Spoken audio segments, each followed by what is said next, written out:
Ma grand-mère était couturière à une époque où, quand on avait un trou à la manche de sa chemise, on cousait une pièce dessus, car l'achat d'un vêtement demandait un prix réel beaucoup plus élevé qu'aujourd'hui. De même avec les chaussettes trouées qui étaient rapiécées pour leur donner une seconde jeunesse. L'époque était à l'économie sous toutes ses formes. On ne jetait rien. C'était le temps où tout le monde se chauffait avec des poêles à bois ou à charbon. Les trains, les bateaux se déplaçaient grâce au charbon. On avançait dans le progrès avec l'énergie disponible que l'on croyait inépuisable.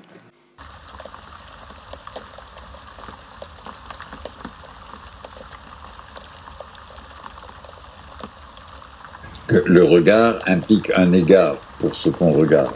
Parce que regarder, c'est pas simplement voir. Regarder, c'est diriger la vue vers quelque chose et y prêter attention. Dans un regard, il y a forcément de l'attention, c'est-à-dire justement de l'égard. Regard et égard, c'est à peu près le même mot. C'est égard avec deux préfixes dont le premier peut évoquer le retournement ou la répétition. Bon. Donc le regard et l'égard, ce sont deux variations sur la garde. Garder veut dire faire attention à et avoir l'œil dessus.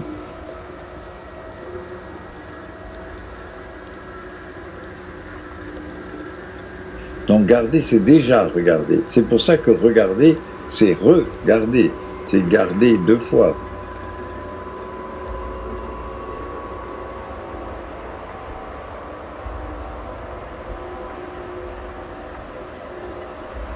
Ce à quoi nous avons affaire, ce sont des êtres qui ont été mutilés. Nous sommes tous mutilés. Nous avons tous à nous réapproprier, mais au sens où se réapproprier, c'est de redevenir propre à ce dont nous avons été séparés. Nous sommes tous malades. Ce monde nous rend malades. Et fonder des visions du monde et des visions d'impossibilité indépendamment de ces mouvements de réappropriation et de refaire en commun, pour moi, c'est certainement partir d'un problème mal posé. Maintenant, évidemment, on ne va pas, en 3 coups de baguette magique, dire « et ça va résoudre le problème du réchauffement climatique ». Non, c'est simplement, pour moi, le genre de processus et qu'on voit un peu partout, qui se développe un peu partout.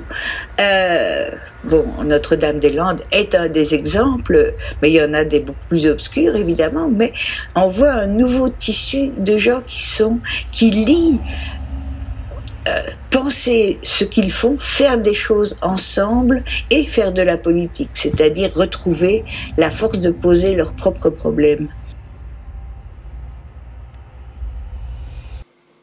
L'énergie, c'est une drogue. C'est quelque chose qui, dans un premier temps, est très sympathique. Plus on le consomme, plus c'est sympathique. Sauf que le côté gueule de bois viendra inévitablement. Le côté sympathique, il existe au début depuis qu'on a commencé à utiliser l'énergie fossile.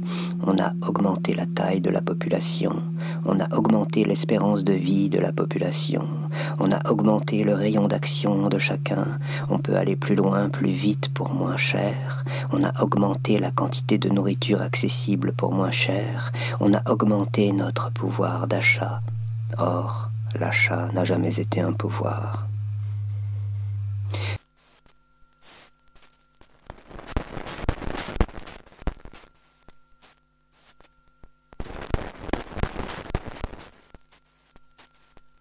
Et puis nous, on est arrivé à un système encore plus subtil, avec l'arrivée des réseaux, d'Internet, smartphones, etc. C'est ce que j'appelle moi le régime de traces, quoi, la société de traces. Où du coup, on n'est plus du tout dans le Big Brother, c'est-à-dire que c'est pas le grand frère, c'est pas cette espèce de figure de dictateur qui nous surplombe et qui nous surveille. Mais c'est plutôt une sorte au départ, moi je disais Big Mother, c'est-à-dire une sorte de mère couvante, comme ça, qui nous cajole, espèce de technococon autour de nous qui est devenu de plus en plus épais, de plus en plus tissé, et qui est constitué sur la première couche par le smartphone, et puis ensuite tous les écrans qui sont autour de nous.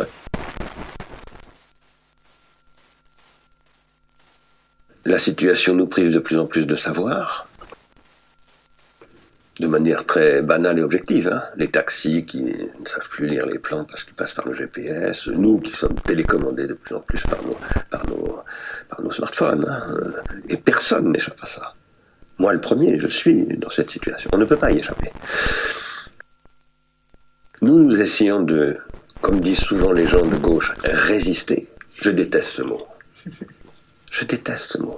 Il ne faut pas résister, il faut inventer. Entouré d'applis, entouré de logiciels, entouré d'outils en fait à fluidifier nos vies, à les rendre commodes, on se retrouve dans cette espèce de couveuse, quoi. Dans cette espèce de couveuse qui nous enserre, qui flatte nos égos, et sur lequel les ados se construisent, s'accouchent, moi je dis, voilà, ils s'accouchent dans une espèce de douceur à travers ce technococon. Donc on est, pour moi, beaucoup plus sur Big Mother, puis après ça dérive un peu, je délirais sur Big Data, mais parce que c'est ça, c'est un peu la tante flippante qui est celle qui récupère les données qu'on donne très tranquillement à Big Mother, qu'on cède tranquillement à Big Mother parce qu'on voit pas en quoi notre vie privée est attaquée réellement, on voit pas ce qu'ils font de ces données.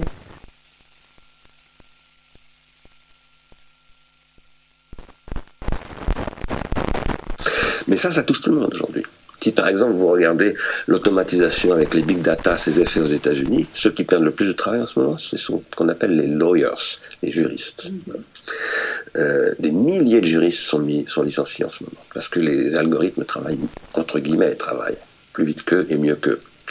Donc, premièrement, processus de prolétarisation, généralisé, perte de savoir, autrement dit.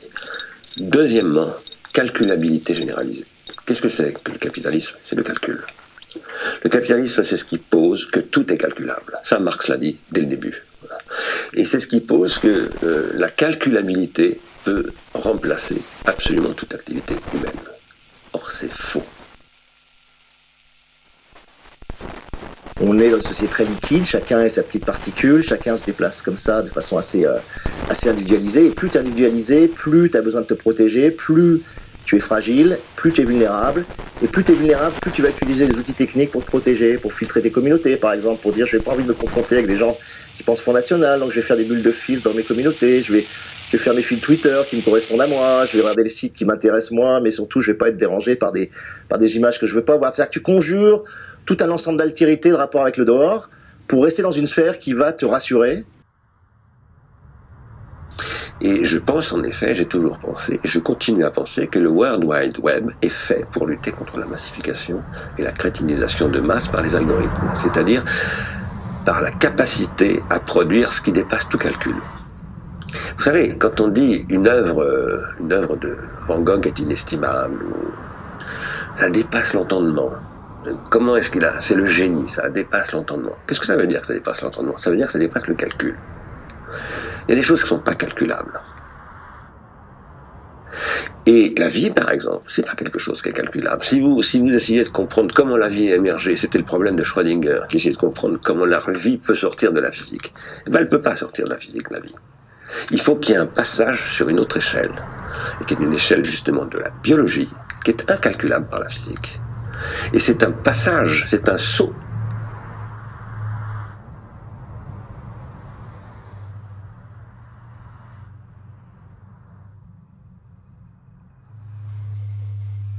Pour le moment, en première approximation, c'est que du bonheur. Le problème, c'est que l'expérience n'est pas terminée et ce que je viens de décrire se paye d'un certain nombre de factures dont l'effet n'est pas instantané. Il y en a une à laquelle on peut penser, c'est le changement climatique, mais pas que. Le fait qu'on soit très nombreux sur Terre, par exemple, ce qui a été permis par l'énergie a engendré la déforestation pour nourrir tout ce monde. Il faut cultiver, faire des champs, beaucoup de culture, faire des champs, cultiver, en prenant sur la forêt. Et puis la surpêche, ses conséquences, l'affaiblissement des stocks de poissons.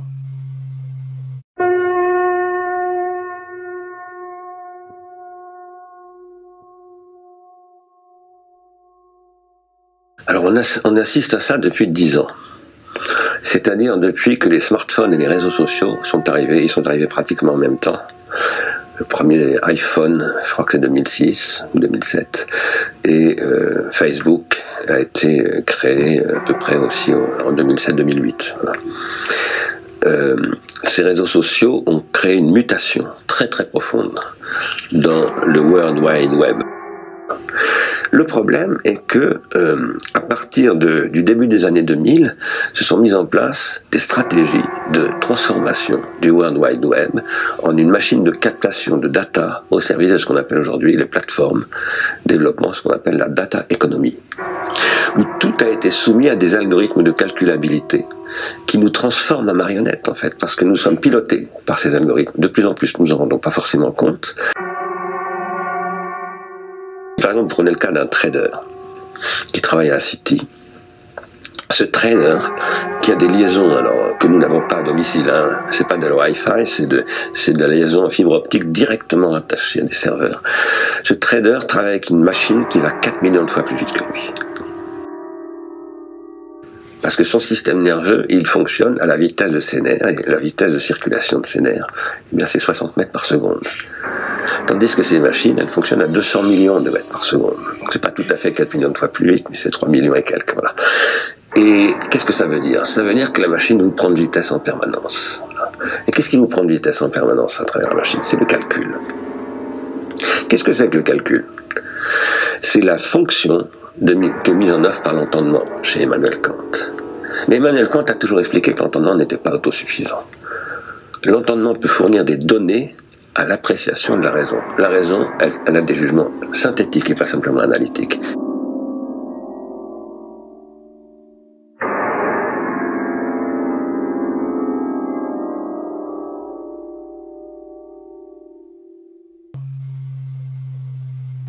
Le temps est venu.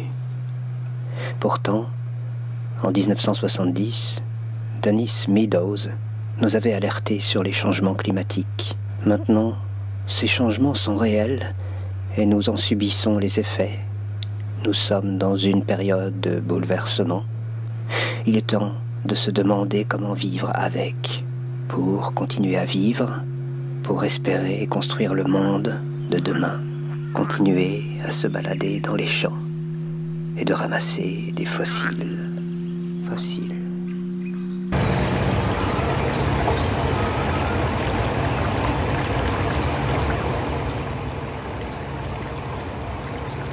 L'effondrement, ça veut dire la renaissance. C'est évident. Dans la nature, il y a des écosystèmes, des forêts qui brûlent, qui renaissent, qui repoussent. Tout est... les biologistes appellent ça les cycles adaptatifs. C'est-à-dire que les systèmes complexes, en fait, ils passent par une phase de croissance, de stabilisation, d'effondrement, de réorganisation, de croissance, de tout. Même les corps, les individus, les écosystèmes, les sociétés, tout. Et pour moi, ça fait partie des principes du vivant, de la dynamique. Un grand effondrement, c'est une grande réorganisation et puis ça va repousser. C'est la forêt, c'est parce que le grand arbre s'effondre que les jeunes pousses peuvent émerger dans la clairière. On saura que bien plus tard qu'on avait vécu aujourd'hui un effondrement. Et donc c'est possible que le coronavirus soit l'une des étincelles, l'un des facteurs déclenchants de cascades, d'effets dominos qui touchent l'économie, la finance, la biodiversité, les vagues de réfugiés, etc. Et que tout ça, finalement, s'effondre en fait.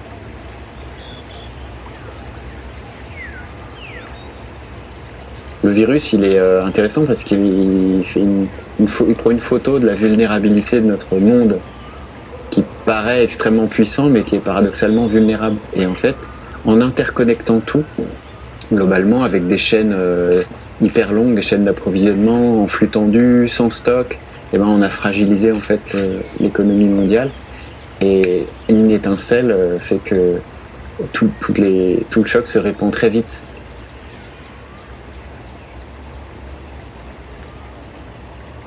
Beaucoup de gens imaginent dans notre époque qu'on va s'en sortir aussi grâce à la technologie, grâce aux scientifiques qui nous trouveront bien quelque chose. Le progrès, c'est un mythe comme ça très puissant. Et puis Parfois, l'adaptation. Ça peut être pris dans ce contexte, c'est-à-dire, bon, on s'adaptera avec des nouvelles technologies, mais l'adaptation, ça peut être des chasseurs-cueilleurs qui vivent de rien du tout, de frugalité, de sobriété, en équilibre avec leur écosystème. Donc, l'être humain, il s'est toujours adapté ou pas. Ceux qui ne sont pas adaptés, ils se sont effondrés. Et aujourd'hui, on est les descendants de ceux qui se sont adaptés. Que tout système technique, en gros, quand il est inventé pour libérer l'école, la voiture, tout ça, ça fait de l'éducation, ça fait de la mobilité, et à un moment, ça croît jusqu'à un certain seuil qu'ils ont défini comme la convivialité, seuil de convivialité. Et au-delà de ce seuil, le système se retourne contre les humains. La voiture, quand il y a trop de voitures, on passe plus de temps dans les bouchons. Et en ville, les vélos sont plus rapides en moyenne que les voitures. Voilà un système contre-productif. L'école libère au début. Pour les pays très pauvres, ça libère un peu, on apprend à lire et à écrire. Et à un moment, il y a trop d'écoles, ça normalise trop, ça fait des robots et des moutons.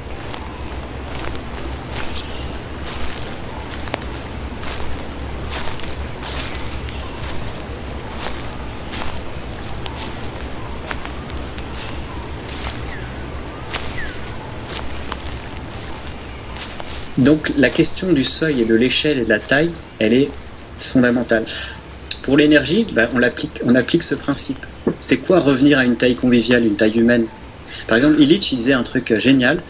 Il disait en conférence, il a donné plein de conférences partout, et il disait j'utilise jamais de micro. C'est sa règle. Quelle est la taille d'auditoire conviviale? C'est la distance de ma voix. Je ne veux pas d'artifice qui porte plus loin. Vous devez pouvoir m'écouter sans micro.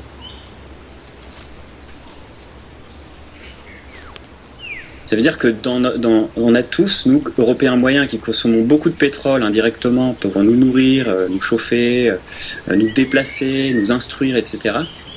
On a besoin de beaucoup de pétrole. On a tous l'équivalent de 500 esclaves énergétiques. 500 personnes, imaginez un des esclaves énergétiques, c'est le pétrole qui fournit cette énergie. 500 esclaves chacun. 500, 500, 500, 500, 500. Ici, on n'est pas 300 dans la salle. On est 300 fois 500 personnes.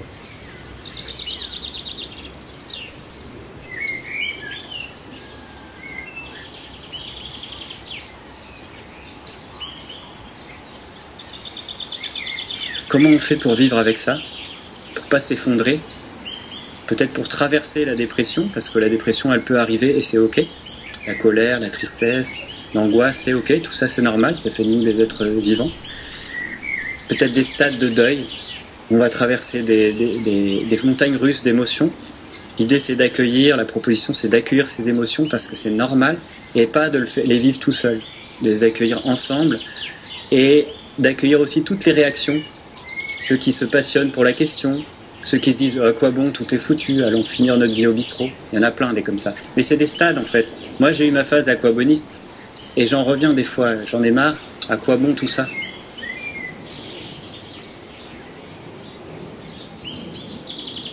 On a tous un survivaliste et un transitionneur en nous. Et l'accepter et voir que ça évolue au fil de la vie et chez les gens, c'est déjà une grande étape.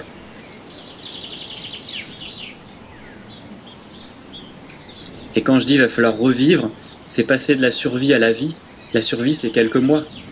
C'est peut-être bien pour une famille, un individu, mais ça ne fait pas un projet de vie et ça ne fait pas de nous des humains. Et vivre, c'est plutôt quel est le projet collectif derrière, même s'il y a des tempêtes, même si la pirogue elle est mal barrée, il y a un petit rocher, quelle histoire on se raconte, comment on se met ensemble. Tout ça, c'est le défi de notre génération. Et vous et nous allons être confrontés à ça.